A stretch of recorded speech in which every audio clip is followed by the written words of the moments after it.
তিন জায়গায় প্রয়োজনে মিথ্যা বলা যায়।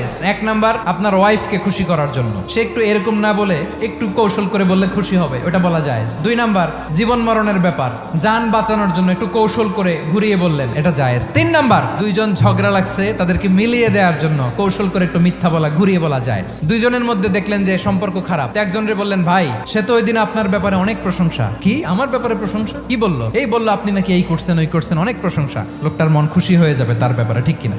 আবার তার সাথে যার ঝগড়া, ওরে যে বলুন, ভাই ওই দিন তো সে আপনার অনেক অ্যাপ্রিসিয়েশন করলো, অনেক, সে তো অবাক, কি রে বলে কি? এই যে দুইজনের ব্যাপারে দুইজনের একটু ভালো ভালো কথা বলে দিচ্ছেন, একদিন দেখবেন রাস্তা দিয়ে হাঁটার সময় একে অপরকে সালাম দিয়ে ফেলছে, সালাম দিয়ে বুকে জড়ায় ধরছে, আছে না নাই?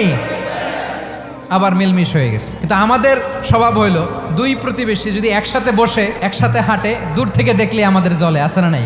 ঘটনা কি? এই দুইটার মধ্যে এত মিল কে? এই দুইটার মধ্যে গিরিঙ্গি লাগানো যায় কিভাবে? আল্লাহর কাছে তওবা করেন, এই মানসিকতার যেন আমরা না হয়, আমরা মিলিয়ে দিব।